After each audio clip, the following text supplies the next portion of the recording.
ఆయన ప్రసంగిస్తే పక్షులు, జంతువులు కూడా ఆయన మాట వినేవి.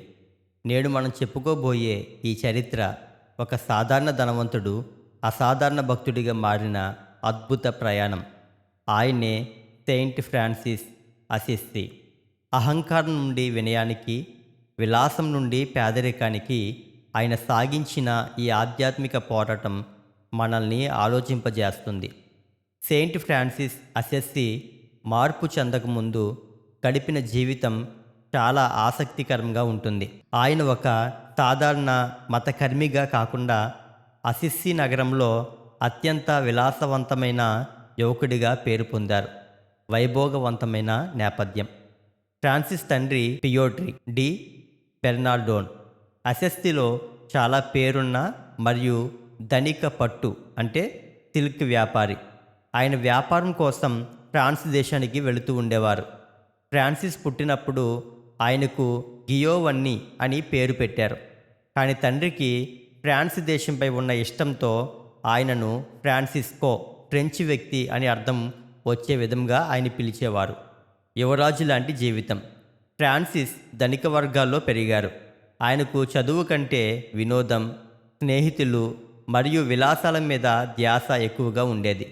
డబ్బును నీళ్ళలా ఖర్చు పెట్టేవారు. విందులు, వినోదాలు మరియు పార్టీలకు ఆయన ప్రసిద్ధి. ఫ్రాన్సిస్ కేవలం పార్టీలు చేసుకునేవాడు మాత్రమే కాదు, అసిస్సి నగరంలోని ధనిక యువకుల ముఠాకు నాయకుడు. రాత్రిపూట భారీ విందులు ముగిసిన తర్వాత వారందరూ వీధుల్లో బిగ్గరగా పాటలు పాడుతూ అల్లరి చేసేవారు. ఆ గుంపులో ఫ్రాన్సిస్ చేతిలో ఒక దండం, స్కెప్టర్ ఉండేది. అంటే ఆ విందులకు, అల్లరికి ఆయనే రాజు అని అర్థం. తండ్రి సంపాదించిన డబ్బును ఈ విందుల కోసం విచ్చలవిడిగా ఖర్చు చేసేవారు. ఆయనకు సంగీతం అంటే చాలా ఇష్టం. ఫ్రెంచ్ భాషలోని ట్రుబాడోర్ ప్రేమ గీతాలు పాడేవారు. సంస్కృతికి ఆకర్షితుడై వీధుల్లో పాటలు పాడుతూ తిరిగేవారు. తన తండ్రి వ్యాపారం చేసే ఖరీదైన పట్టు వస్త్రాలతో అత్యంత విలాసవంతమైన బట్టలు కుట్టించుకొని ధరించేవారు. నగరంలో అందరికంటే స్టైలిష్గా ఉండాలని కోరుకునేవారు. ఆయనకు బట్టల మీద ఉన్న పిచ్చి ఎంత అంటే తన తండ్రి అమ్ముతున్న ఖరీదైన పట్టు వస్త్రాల కంటే భిన్నంగా ఉండాలని ఒకే అంగిలో ట్యూనిక్, అనేక రకాల రంగురంగుల క్లాత్లను కలిపి కుట్టించుకునేవారు. అంటే అప్పట్లో అది అత్యంత విలాసానికి మరియు షో ఆఫ్కి పరాకాష్ట. ఆయన నడుస్తుంటే అందరూ చూడాలని కోరుకునేవారు. సామాజిక హోదా మరియు అహంకారం. ఆయన కేవలం ధనవంతుడిగానే కాకుండా సమాజంలో గొప్ప పేరు సంపాదించాలని తప్పించేవారు. ఆయన లక్ష్యం కేవలం వ్యాపారిగా మిగిలిపోవడం కాదు, ఒక నైట్ అంటే గొప్ప వీరుడిగా కూడా కీర్తిని పొందాలని ఆకాంక్షించేవారు. పేదరికం అంటే ఆయనకు అసహ్యం. కుష్టు వ్యాధిగ్రస్తులను చూస్తే చాలా దూరంగా వెళ్ళిపోయేవారు. తన చుట్టూ ఎప్పుడూ అందం, వైభవం మరియు సంతోషం మాత్రమే ఉండాలని కోరుకునేవారు. పేదల పట్ల క్రూరమైన వైఖరి. మార్పు చెందక ముందు ఫ్రాన్సిస్ తన దుకాణానికి వచ్చిన పేదవాడిని చాలా నీచంగా చూసేవారు. ఒకసారి ఒక పేదవాడు దేవుని పేరు చెప్పి ధర్మం అడిగితే వ్యాపారంలో బిజీగా ఉన్న ఫ్రాన్సిస్ అతనిని దుర్భాషలాడి గెంటేశారు. అయితే ఆ తర్వాత వెంటనే పశ్చాత్తాపపడి అతని వెనుక పరిగెత్తెళ్ళి క్షమాపణ చెప్పారు. అది ఆయనలోని మార్పుకు మొదటి బీజం. ఫ్రాన్సిస్ అసిస్సి ఎలా మార్పు పొందారు? ఫ్రాన్సిస్ అసిస్సి ఒక విలాసవంతమైన నగర యువరాజు. అక్కడ నుండి దైవశాకునిగా మారడం అనేది ఒకే రోజులో జరిగిన అద్భుతం కాదు, అది అనేక సంఘటనల సమాహారం. ఫ్రాన్సిస్ జీవితంలో అహంకారం విచ్ఛిన్నమివ్వడం అనే ప్రక్రియ ద్వారా ఈ మార్పు జరిగింది. ఆయన మార్పులోని లోతైన ఘట్టాలను చూద్దాం. 1202లో యుద్ధ ఖైదీగా వెళ్ళినప్పుడు ఆ యుద్ధంలో ఓడిపోయి జైలుకు వెళ్ళాడు. ఫ్రాన్సిస్ తన వీరత్వం మీద చాలా నమ్మకంతో ఉండేవారు. కానీ 1 సంవత్సరం పాటు చీకటి జైలులో ఉండడం, ఆ తర్వాత వచ్చిన తీవ్రమైన అనారోగ్యం ఆయన శరీర బలాన్ని, అహంకారాన్ని కృంగదీశాయి. జైలు నుండి బయటకు వచ్చాక ఆయన తన పాత స్నేహితులతో కలిసి తిరగడానికి ప్రయత్నించారు. కానీ ఆయనకు మునుపటి వంటి సంతోషం లేదు. ప్రకృతిని చూస్తున్నప్పుడు, విందులు చేస్తున్నప్పుడు ఆయన మనసులో ఒక రకమైన ఖాళీ, ఎంటీనెస్ ఏర్పడింది. నేను ఎవరిని సేవించాలి, యజమానినా లేక సేవకుడినా అనే ప్రశ్న ఆయనను వేధించడం మొదలైంది. పోలిటెల్లో వచ్చిన దర్శనం. అనారోగ్యం నుండి కోలుకున్నాక మళ్ళీ కీర్తి కోసం నైట్ అవ్వాలని కవచం ధరించి యుద్ధానికి బయలుదేరారు. మార్గమధ్యంలో స్పోలెటో అనే చోట ఆయనకు ఒక దర్శనం కలిగింది. ఆ దర్శనంలో దేవుడు ఇలా అడిగారు, ఫ్రాన్సిస్, నీకు మేలు చేసేది ఎవరు? యజమానినా లేక సేవకుడా? ఫ్రాన్సిస్ యజమానే అని సమాధానమిచ్చారు. అప్పుడు దేవుడు, అయితే నువ్వు యజమానిని వదిలి సేవకుడిని అంటే లోకపు రాజుల వెనుక ఎందుకు వెళ్తున్నావు అని ప్రశ్నించారు. మరుసటి రోజే ఫ్రాన్సిస్ తన ఖరీదైన కవచాన్ని, ఆయుధాలను ఇతరులకు ఇచ్చేసి అవమానాన్ని భరిస్తూ తిరిగి అసెస్సీకి చేరుకున్నారు. లోకం దృష్టిలో ఆయన ఒక ఓడిపోయినవాడు లేదా పిరికివాడు.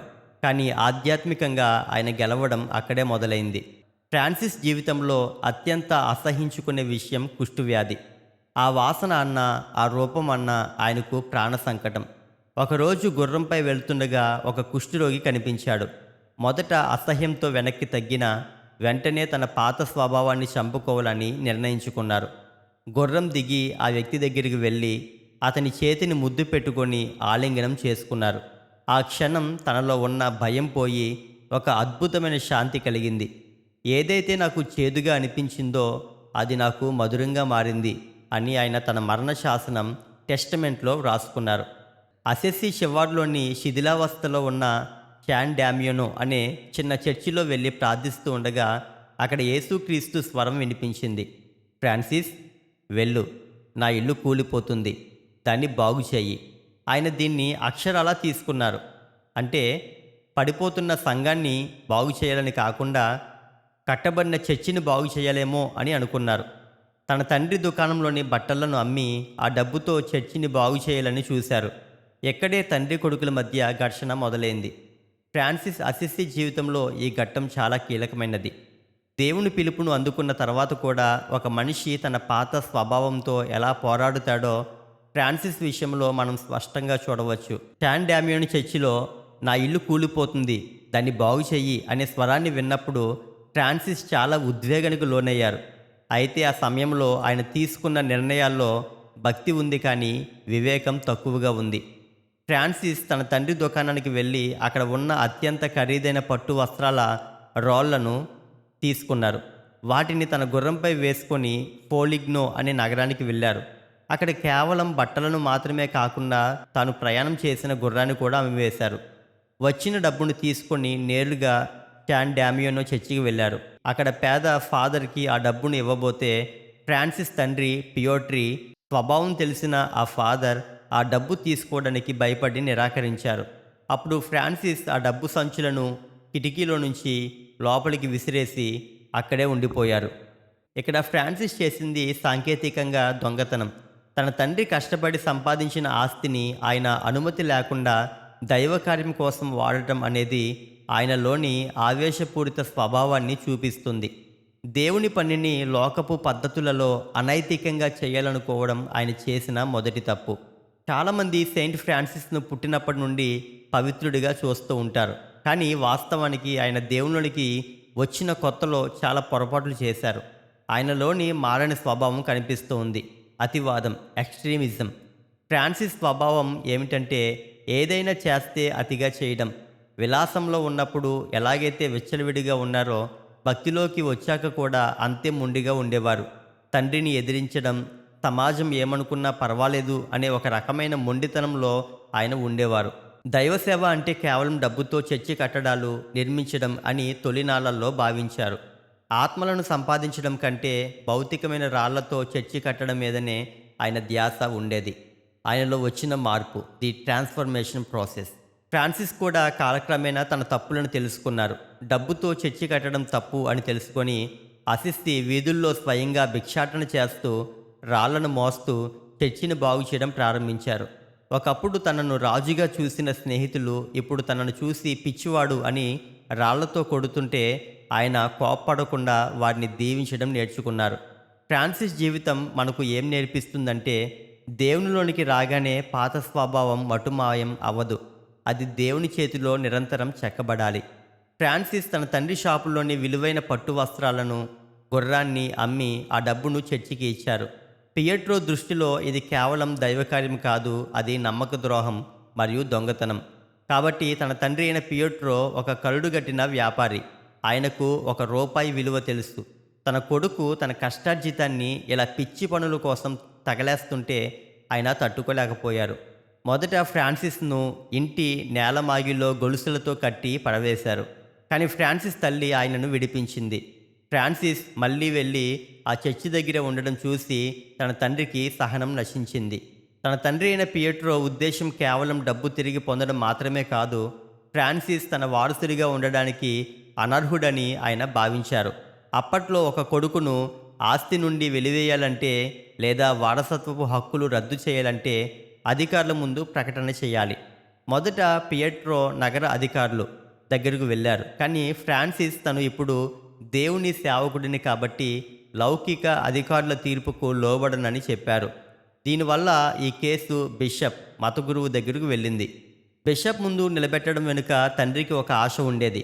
బిషప్ లాంటి పెద్ద మనిషి గద్దిస్తే ఫ్రాన్సిస్ భయపడి తన దారికి వస్తాడని, డబ్బు తిరిగి ఇచ్చేసి మళ్ళీ వ్యాపారంలోనికి వస్తాడని తండ్రి ఆశపడ్డారు. ఒకవేళ ఫ్రాన్సిస్ మారకపోతే కనీసం అందరి ముందు తన డబ్బు తనకు ఇచ్చేసి ఇకపై వీడికి నా ఆస్తికి ఏ సంబంధం లేదు అని చట్టబద్ధంగా విడగొట్టవచ్చని పియెట్రో ప్లాన్. చారిత్రాత్మక ఘట్టం ఏం జరిగింది? అసెస్సి నగర కూడలిలో బిషప్ గైడో ముందు విచారణ మొదలైంది. తండ్రి పియెట్రో కోపంతో ఊగిపోతూ, వీడు నా డబ్బులు దొంగిలించాడు, వీడు నా కొడుకుగా ఉండడానికి వీలు లేదు అని అరిచారు. బిషప్ శాంతంగా ఫ్రాన్సిస్తో, నాయనా, దేవుని పనికి దొంగిలించిన డబ్బు అవసరం లేదు, నీ తండ్రి డబ్బు ఆయనకు ఇచ్చేయి అని చెప్పారు. ఫ్రాన్సిస్ స్పందన అందరినీ దిగ్భ్రాంతికి గురి చేసింది. ఆయన ఏమాత్రం వాదించలేదు. నేరుగా లోపల గదిలోనికి వెళ్ళారు. తను ధరించిన ఖరీదైన బట్టలన్నింటినీ లోదుస్తులతో సహా విప్పేసి వాటిపైన తండ్రికి ఇవ్వాల్సిన డబ్బు సంచిని పెట్టి బయటకు వచ్చారు. అక్కడ ఉన్న ప్రజలందరి ముందు దిగంబరిగా నిలబడి ఇలా అన్నారు, ఇప్పటి వరకు నేను తండ్రి అయిన పియెట్రో డి బెర్నాల్డోస్ను నా తండ్రిగా భావించాను, కానీ ఇప్పుడు నా బట్టలను డబ్బును ఆయనకు ఇచ్చేస్తూ ఉన్నాను. ఇకపై నేను పరలోకమందున్న మా తండ్రి అని మాత్రమే ధైర్యంగా చెప్పగలను అని ఆయన అందరి ముందు చెప్పారు. తన తండ్రి అయిన పియెట్రో ఆ బట్టలను డబ్బును తీసుకొని అవమానంతో కోపముతో అక్కడి నుండి వెళ్ళిపోయారు. బిషప్ కన్నీళ్లతో ఫ్రాన్సిస్ను దగ్గరికి తీసుకొని తన సొంత అంగీతో కప్పారు. ఆ క్షణంతో ఫ్రాన్సిస్ అనే ధనిక యువకుడు చనిపోయాడు. ఫ్రాన్సిస్ తన లౌకిక బంధాల నుండి, ఆస్తిపాస్తుల నుండి పూర్తిగా విముక్తుడయ్యారు. తండ్రి ఆయనను ఆస్తి కోసం నిలబెడితే ఫ్రాన్సిస్ ఆ ఆస్తి మీద తనకున్న మోహాన్ని పూర్తిగా చంపుకొని దేవుని మీద మాత్రమే ఆధారపడడం నేర్చుకున్నారు. తండ్రికి డబ్బు దొరికింది, కానీ కొడుకు శాశ్వతంగా దూరమయ్యాడు. విలాసవంతమైన పట్టు వస్త్రాల స్థానంలో ఒక చినిగిపోయిన ముతక గోనె సంచి వంటి అంగీని అసెస్సి ధరించారు. పేదరికంలో రాజరికం. ఫ్రాన్సిస్ ఒకప్పుడు అసెస్సికి రాజులా తిరిగినవాడు. అలాంటి వ్యక్తి ఇప్పుడు చినిగిపోయిన బట్టలతో, ఖాళీ పాత్రతో అదే వీధుల్లో భిక్షాటన చేయడం ప్రారంభించారు. ఆయన పాత స్నేహితులు ఆయనను చూసి నవ్వుతూ, ముఖం మీద ఉమ్మి వేస్తూ రాళ్లతో కొట్టేవారు. ఆయన తండ్రి కూడా కొడుకును చూసి సిగ్గుతో తలదించుకునేవారు. కానీ ఫ్రాన్సిస్ వీటన్నిటినీ పరిపూర్ణ ఆనందంతో పర్ఫెక్ట్ జాయ్ అని పిలిచేవారు. భిక్షాటన ఉద్దేశం. ఆయన కేవలం తన కడుపు నింపుకోవడానికి భిక్ష అడగలేదు. శాన్ డామియన్ చర్చిని బాగు చేయడానికి ఒక్కో రాయిని భిక్షగా అడిగేవారు. ఎవరైతే నాకు ఒక రాయి ఇస్తారో వారికి ఒక ప్రతిఫలం, 2 రాళ్ళు ఇచ్చేవారికి 2 ప్రతిఫలాలు దేవుని దగ్గర దొరుకుతాయి అని పాడుతూ ఉండేవారు. సువార్త ప్రకటన. హృదయాలను కదిలించే సరళత్వం. ఫ్రాన్సిస్ సువార్త ప్రకటించే విధానం చాలా భిన్నంగా ఉండేది. ఆయన పండితుడిలా కఠినమైన పదాలు వాడేవారు కాదు. ఆయన ఎక్కడికి వెళ్ళినా నా మొదట ప్యాక్స్ ఎట్ బోనం, శాంతి మరియు శుభం అని దీవించేవారు. ఆయన ఒక ప్రసిద్ధ మాట చెప్పారు, ఎల్లప్పుడూ సువార్త ప్రకటించండి, అవసరమైతేనే మాటలను వాడండి. అంటే ఆయన జీవితమే ఒక సందేశంగా మారింది. ఆయన పేదరికం, ఆయనలోని వినయం చూసి ప్రజలు ఆశ్చర్యపోయేవారు. ఒకప్పుడు విలాసంగా బ్రతికిన వ్యక్తి ఇప్పుడు కుష్ఠరోగుల పుండ్లను కడుగుతూ వారితో కలిసి భోజనం చేయడం చూసి ప్రజల హృదయాలు కరగడం మొదలయ్యాయి. శిష్యులు ఎలా చేరారు? ఫ్రాన్సిస్ ఒంటరిగా ఉండాలని అనుకున్నారు, కానీ ఆయనలోని దైవశక్తి ఇతరులను ఆకర్షించింది. ఆయన అసెస్సిలో ఒక ధనిక వ్యాపారి. ఫ్రాన్సిస్ నిజంగానే దేవుని కోసం మారాడా లేక నటిస్తున్నాడా అని పరీక్షించడానికి తన ఇంట్లో పండుకోబెట్టుకున్నాడు ఒక ఆయన. రాత్రంతా ఫ్రాన్సిస్ నా దేవా, నా సర్వస్వమా అని కన్నీళ్లతో ప్రార్థించడం చూసి బెర్నార్డ్ అనే వ్యక్తి తన ఆస్తిని పేదలకు పంచివేసి ఫ్రాన్సిస్ వెనక నడిచారు. ఒక చర్చి చట్టాల నిపుణుడు, లీగల్ ఎక్స్పర్ట్, ఆయన పేరు పీటర్ కటాని. ఈయన కూడా ఫ్రాన్సిస్ సరళత్వానికి ముగ్ధుడై శిష్యుడయ్యాడు. ఫ్రాన్సిస్ తన శిష్యులకు పెట్టిన ఏకైక నియమం, వెళ్ళండి, మీ ఆస్తిని అమ్మివేసి పేదలకు ఇచ్చేయండి, ఆ తర్వాత నన్ను వెంబడించండి. ఈ కఠినమైన నిర్ణయం ఉన్నప్పటికీ వేల మంది యువకులు తమ ధనిక జీవితాలను వదిలివేసి ఆయనతో చేరారు. ఎందుకంటే ఫ్రాన్సిస్లో వారికి నిజమైన స్వేచ్ఛ కనిపించింది. డబ్బు, హోదా అనే సంఖ్యలు లేని స్వేచ్ఛ అది. Franciscan order. ఆ శిష్యుల బృందాన్ని ఆయన చిన్న సోదరులు, ప్రియార్స్ మైనర్ అని పిలిచేవారు. వీరికి సొంత ఇల్లు ఉండేది కాదు, రేపటి కోసం ఆహారాన్ని దాచుకునేవారు కాదు. పక్షులకు దేవుడు ఆహారం ఇచ్చినట్టే తమకు కూడా ఆహారం ఇస్తాడని నమ్మేవారు. సెయింట్ ఫ్రాన్సిస్ అసెస్సీ జీవితంలో పక్షులకు మరియు జంతువులకు సువార్త ప్రకటించడం అనేది కేవలం ఒక కథ కాదు, అది ఆయన సృష్టి పట్ల ఉన్న దైవిక ప్రేమ. దేవుడు సృష్టించిన ప్రతి జీవిలోనూ ఆయన తన సోదర సోదరీమణులను చూసేవారు. దీని గురించి అత్యంత లోతైన మరియు కొన్ని అద్భుతమైన ఉదాహరణలు చూద్దాం. ఒకటి, పక్షులకు ప్రసంగం. ఒకసారి ఫ్రాన్సిస్ తన శిష్యులతో కలిసి బెవాగ్న అనే ప్రాంతం గుండా వెళుతూ ఉండగా రోడ్డు పక్కన ఉన్న చెట్ల మీద వేల సంఖ్యలో పక్షులు గుమిగూడి ఉండడం చూశారు. సాధారణంగా పక్షులు మనుషులు చూస్తే ఎగిరిపోతాయి, కానీ ఇక్కడ ఒక వింత జరిగింది. ఫ్రాన్సిస్ ఆ పక్షుల దగ్గరికి వెళ్ళినప్పుడు అవి అస్సలు భయపడలేదు. ఆయన వాటిని ప్రేమతో పలుకరించి, నా సోదర పక్షులారా, మీరు మీ సృష్టికర్తను స్తుతించాలి అని ప్రసంగించడం మొదలుపెట్టారు. మీరు విత్తరు, కోయరు, అయినప్పటికీ దేవుడు మీకు ఆహారం ఇస్తూ ఉన్నాడు. మీకు ఎగరడానికి రెక్కలు, కట్టుకోవడానికి గూళ్ళు, తాగడానికి స్వచ్ఛమైన నీరు ఇచ్చారు. ఇంత గొప్ప మేలు చేస్తున్న దేవుని పట్ల మీరు కృతజ్ఞత కలిగి ఉండాలి అని ఆయన బోధించారు. అద్భుతం ఏంటి అంటే, ఫ్రాన్సిస్ మాట్లాడుతున్నంతసేపు ఆ పక్షులు తమ రెక్కలను ఆడిస్తూ తలలు వంచి ఆయన మాటలను శ్రద్ధగా వింటున్నట్లు కనిపించాయి. ఆయన ప్రసంగం ముగించి వాటిపై సిలువ గుర్తు వేసి ఆశీర్వదించితేనే తర్వాత అవి ఆకాశంలోనికి ఎగిరి వెళ్ళేవి. రెండవది, తోడేలు. ఇది ఫ్రాన్సిస్ జీవితంలో అత్యంత శక్తివంతమైన సంఘటన. గుబ్బియో అనే నగరంలో ఒక క్రూరమైన తోడేలు ఉండేది. అది కేవలం జంతువులను మాత్రమే కాకుండా మనుషులను కూడా చంపి తినేది. ప్రజలు భయంతో ఆయుధాలు లేకుండా బయటికి వచ్చేవారు కాదు. ఫ్రాన్సిస్ ఆ తోడేలును కలవడానికి అడవిలోనికి ఒంటరిగా వెళ్ళారు. ఆ తోడేలు నోరు తెరుచుకొని ఆయన మీదకు దూకపోయింది. అప్పుడు ఫ్రాన్సిస్, సోదరా తోడేలు, ఆగు, క్రీస్తు పేరిట నిన్ను ఆజ్ఞాపిస్తూ ఉన్నాను, ఎవరికి హాని చేయకు అని చెప్పారు. ఆశ్చర్యకరంగా ఆ తోడేలు తన కోపాన్ని చల్లార్చుకొని ఫ్రాన్సిస్ కాళ్ళ దగ్గర ఒక కుక్కలా పడుకుంది. ఫ్రాన్సిస్ దానితో ఇలా అన్నారు, నువ్వు ఆకలి వల్ల ఈ తప్పులన్నీ చేశావు. ఈ ఊరి ప్రజలు నీకు ప్రతిరోజు ఆహారం పెడతారు, కానీ నువ్వు ఇకపై ఎవరిని చంపకూడదు. ఆ తోడేలు తన తల ఊపి ఒప్పందాన్ని అంగీకరించింది. ఆ తర్వాత 2 సంవత్సరాల పాటు ఆ తోడేలు ఊరిలోనే తిరుగుతూ ప్రజలు పెట్టే ఆహారాన్ని తింటూ ఉండేది. అది చనిపోయినప్పుడు ఊరి ప్రజలందరూ ఒక సోదరుడిని కోల్పోయినంతగా బాధపడ్డారు. ఫ్రాన్సిస్ జంతువులతో మాట్లాడడం అనేది ఏదో మ్యాజిక్ కాదు, దాని వెనుక ఒక బలమైన ఆధ్యాత్మిక అర్థం ఉంది. పాపానికి ముందు ఉన్న స్థితి, ఆదాము హవ్వలు పాపం చేయకముందు జంతువులతో శాంతియుతంగా ఉండేవారు. ఫ్రాన్సిస్ తన పవిత్రత ద్వారా ఆ ఏదెను తోట నాటి శాంతిని తిరిగి పొందారు. సెయింట్ ఫ్రాన్సిస్ జీవితంలో ఈ 2 ఘట్టాలు అత్యంత అద్భుతమైనవి. ఒకటి, ఆయన సాహసానికి, కరేజ్కి నిదర్శనమైతే, రెండవది ఆయన దైవభక్తికి, డివోషన్కి పరాకాష్ట. ఒకటి, సుల్తానును కలవడానికి యుద్ధరంగంలోనికి వెళ్ళిన ఎస్ఎస్సి. 1219 సంవత్సరంలో రోమన్ క్యాథలిక్స్కి, అదేవిధంగా ముస్లింలకు మధ్య 5వ క్రూసేడ్, 5th క్రూసేడ్ యుద్ధం జరుగుతోంది. ఈజిప్టులోని దమియెట్టే అనే ప్రాంతంలో ఇరు సైన్యాలు భయంకరంగా పోరాడుతూ ఉన్నాయి. ఫ్రాన్సిస్ యుద్ధాన్ని ఆపాలని, సుల్తానుకు క్రీస్తు ప్రేమను ప్రకటించాలని నిర్ణయించుకున్నారు. ఇది ఆత్మహత్యతో సమానం, ఎందుకంటే శత్రువుల చేతికి చిక్కితే తల నరికేసేవారు. ఫ్రాన్సిస్ తన శిష్యుడు ఇల్యూమినాటితో కలిసి శత్రువుల శిబిరంలోనికి నడిచి వెళ్ళారు. ముస్లిం సైనికులు వారిని పట్టుకొని గూఢాచారులని భావించి కొట్టి బంధించి సుల్తాన్ అల్ కమీల్ ముందుకు తీసుకువెళ్లారు.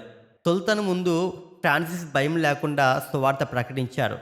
సుల్తాన్ పండితులు వాదించడానికి నిరాకరించినప్పుడు ఫ్రాన్సిస్ ఒక సవాల్ విసిరారు. ఒక పెద్ద మంటను వెలిగించండి, నేను మరియు మీ మత పెద్దలు కలిసి ఆ మంటలో నడుస్తాము. ఎవరి దేవుడు నిజమైన వాడో వారు సురక్షితంగా బయటికి వస్తారు అన్నారు. సుల్తాన్ పండితులు వెనక్కి తగ్గారు, కానీ ఫ్రాన్సిస్ సిద్ధంగా ఉన్నారు. ఫ్రాన్సిస్ ధైర్యానికి సుల్తాన్ ముగ్ధుడయ్యారు. ఆయనను చంపకుండా గౌరవంగా తిరిగి పంపించి వేశారు. క్రైస్తవ చరిత్రలో ఒక శత్రువును ప్రేమతో గెలిచిన గొప్ప ఘట్టం ఇది. దేవునిలో మరణం మరియు వారసత్వం. ఫ్రాన్సిస్ తన చివరి రోజుల్లో తీవ్రమైన అనారోగ్యంతో బాధపడ్డారు. ఆయన కళ్ళు కూడా సరిగ్గా కనిపించేవి కావు. కానీ ఆ సమయంలోనే ఆయన సృష్టి గీతం అనే అద్భుతమైన పాటను రాశారు. అందులో సూర్యుడిని అన్న అని, చంద్రుడిని అక్క అని, మరణాన్ని సోదరి మరణం అని పిలిచేవారు. 1226 అక్టోబర్ 3న ఆయన మరణించారు. అమరత్వం పొందిన పేదరికం. సెయింట్ ఫ్రాన్సిస్ అసిసి జీవితం మనకు ఒక గొప్ప సత్యాన్ని బోధిస్తుంది. మనం దేనినైతే పట్టుకుంటామో అది మనల్ని బంధిస్తుంది, కానీ దేనినైతే వదులుకుంటామో అది మనల్ని స్వేచ్ఛాజీవులుగా మారుస్తుంది. ఒకప్పుడు అసిసి నగర వీధుల్లో పట్టు వస్త్రాలు ధరించి తిరిగిన ఆ యువకుడు మరణించే సమయంలో కనీసం సొంత అంగీ కూడా లేకుండా నేల మీద పడుకొని మరణాన్ని ఆహ్వానించాడు. లోకం దృష్టిలో ఆయన పేదవాడు కావచ్చు, కానీ దేవుని దృష్టిలో ఆయన విశ్వమంతటిని తన కుటుంబంగా మార్చుకున్న ఒక ఆధ్యాత్మిక చక్రవర్తి. ఆయన స్థాపించిన ఫ్రాన్సిస్కన్ ఆర్డర్, ఆయన నేర్పిన శాంతి మంత్రం, ప్రకృతి పట్ల ఆయన చూపిన అపారమైన ప్రేమ నేటికి కోట్లాది మందికి స్ఫూర్తినిస్తూనే ఉన్నాయి. ఆయన కేవలం ఒక మతానికి చెందిన వ్యక్తిగా మిగిలిపోలేదు. మానవత్వానికి, వినయానికి, సృష్టి పట్ల బాధ్యతకు ఒక చిరునామాగా మారారు.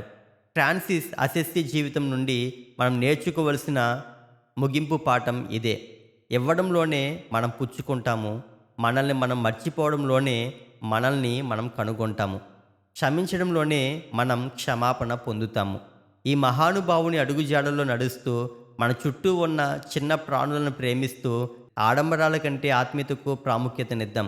ఇలాంటి సాక్ష్యాలను మీరు ఇంకా వినాలి అనుకుంటే మన స్వరూప్ బీపీహెచ్ ఛానల్ను సబ్స్క్రైబ్ చేసుకోండి. ఈ వీడియోను లైక్ చేయడం ద్వారా ఈ వీడియో చాలామందికి రీచ్ అవుతుంది. కాబట్టి తప్పకుండా లైక్ చేయండి. మీ క్రైస్తవ గ్రూప్స్లో ఈ వీడియోను షేర్ చేయండి. May God bless you. దేవుడు మిమ్మల్ని దీవించునుగాక. ఆమేన్.